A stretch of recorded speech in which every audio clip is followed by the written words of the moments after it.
بسم اللہ الرحمن الرحیم۔ السلام علیکم ناظرین، امید کرتا ہوں آپ خیریت سے ہوں گے۔ آپ میرا یوٹیوب چینل دیکھ رہے ہیں پاکستان ڈیبیٹ۔ سینئر صحافی و اینکر پرسن جناب رؤف کلاسرا صاحب کے مطابق جس طرح سابق وزیر اعظم نواز شریف کو کلین چٹ دی جا رہی ہے، اس کے معاشرے پر عدالتی اور قانونی نتائج کا شاید کسی کو اندازہ ہی نہیں۔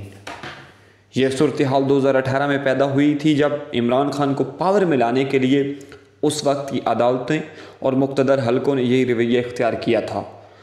اس وقت کے طاقتور حلقوں کے نزدیک مسائل کی جڑ نواز شریف تھا، اور اگر اس کی جگہ عمران خان کو لایا جائے تو پاکستان کے سب معاشی اور سماجی مسائل حل کر دے گا، اور پاکستان یکدم دنیا کے بڑے ممالک کی اکانومی کو شکست دے دے گا۔ ان کا خیال تھا کہ شریف خاندان نے پاکستان کو بہت لوٹا، لہٰذا عمران خان جیسا کلین بندہ لانا بہت ضروری ہے جو ملک ٹھیک کرے گا۔ یہ الگ بات ہے کہ جب عمران خان سے وزیر اعظم بننے کے 10 دن پہلے ملاقات ہوئی تھی اور 10 دن بعد ملاقات ہوئی تھی، تو انہوں نے کاشف عباسی کو کہا، جی کاشف پوچھو۔ کاشف نے جو سوال اس کے لیے تیار نہ تھا، فوراً بولے، خان صاحب کیا لگتا ہے آپ کی حکومت کرنے کو تیار نہ تھے؟ آپ کی تیاری نہیں تھی؟ عمران خان فوراً بولے، جی کاشف تیار نہیں تھا، مجھے تو پتہ ہی اب چلا ہے کہ ملک کو کتنے بڑے مسائل کا سامنا ہے۔ بس آپ سب لوگوں نے میرے فیصلوں پر 6 ماہ کوئی تنقید نہیں کرنی، کوئی نیگیٹو خبریں نہیں چھاپنی۔ میں اس وقت حیرانی سے انہیں دیکھ رہا تھا جو 24 سال سے قوم کو تقریروں اور ٹی وی شوز میں بتا رہے تھے کہ کتنی تیاری ہے اور کتنے بڑے قابل لوگ ٹیم اور ان کے پاس موجود ہیں۔ اب وہی وزیر اعظم بن کر رہے تھے کہ مجھے تو کچھ علم نہ تھا اور آپ نے مجھے کچھ کہنا بھی نہیں، میں تو غلط فیصلے کرنے والا ہوں یا کر رہا ہوں۔ جو اپنے پاس دنیا کی بہترین ٹیم موجود ہونے کا دعویٰ کرتے تھے، ان کے ذیمل سے عثمان بزدار برآمد ہوئے، یا زلفی بخاری جیسے لندن کے دوست جو پک اینڈ ڈراپ سروس دیتے تھے۔ اس طرح کے دوستوں کی فہرست بڑھتی گئی، جنہوں نے حکومت چلانے کا تجربہ، دوروں کی بات علم نہ تھی کہ پارلیمنٹ کس بلا کا نام ہے، یا حکومت یا گورننس کسے کہتے ہیں، کیسے کرتے ہیں۔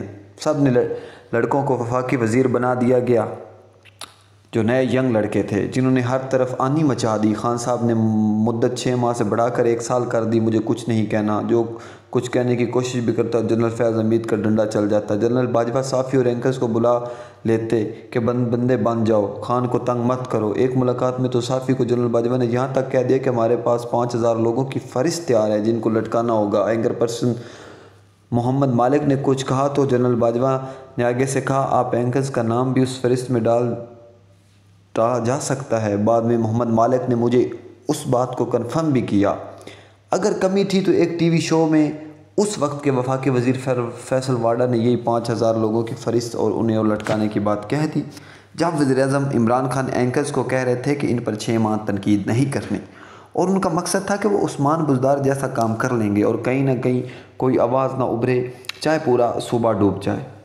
اور مزے کی بات ہے کہ عثمان بزدار پر بڑے اعتراض بھی جنرل باجوہ کو جہاں ان پر دراڑ پڑنا شروع ہوئی۔ جنرل باجوہ چاہتے تھے کہ بزدار کو ہٹا دیں، وہی جنرل باجوہ جو صحافیوں کو بلا کر خان کے فیصلوں پر تنقید کرنے سے روکتے تھے، اب وہ خود خان کے فیصلوں سے تنگ آئے ہوئے تھے، اور نتیجہ سامنے تھے۔ جو کچھ ان دنوں کے درمیان ہوا، میں تو سمجھ بیٹھا تھا کہ عمران خان ہمیں کہیں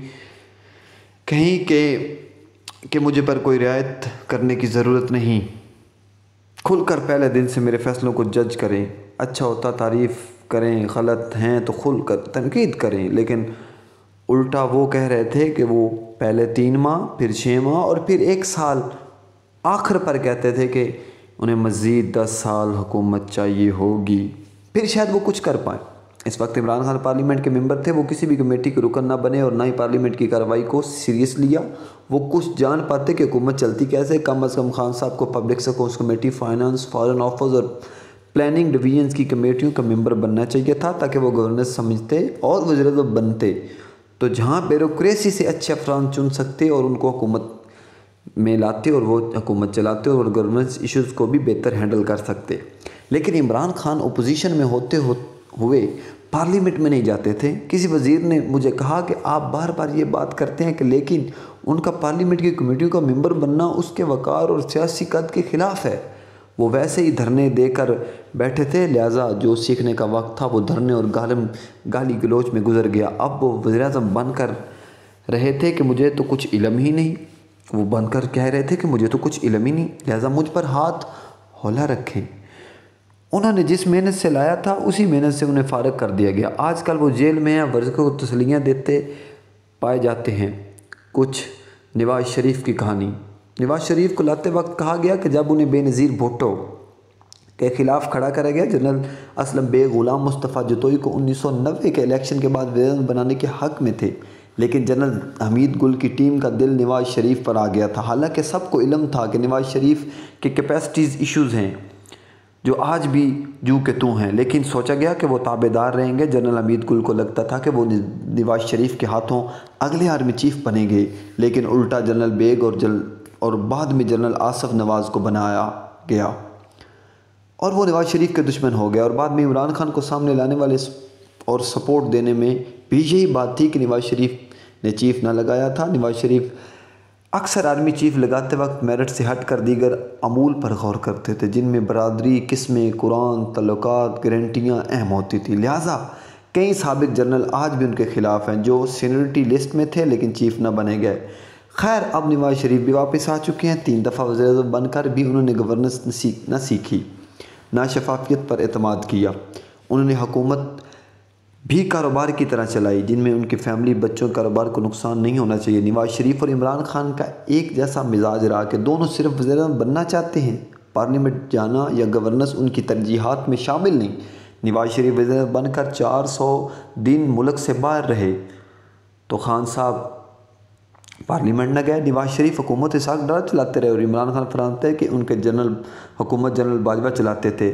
اندازہ کریں، جو جلد سے جلوس اور ٹی وی پر بلند آنگن وعدے کرتے تھے کہ اپنی حکومت ڈار اور باجوہ کے حوالے کر کے مزید زندگی گزار رہے تھے۔ ایک بات طے ہے کہ جس طرح عمران کو لایا گیا ان کے لیے ہر شے تہس نہس کی گئی، اسی طرح اب نواز شریف کو لایا جا رہا ہے تو تسلیاں رکھیں، نتائج بھی وہی نکلیں گے۔ نہ عمران خان کو لانے کے لیے قانون اور قاعدے کی پرواہ کی گئی، نہ اب نواز شریف کو لاتے وقت کی جا رہی ہے۔ ایک جیسے حالات میں عمران وزیر اعظم بنوانے کا نتیجہ بھی وہی ہوگا۔ جب کوئی نیا کام نہیں ہو رہا تو نتیجہ کیسے نکلے گا؟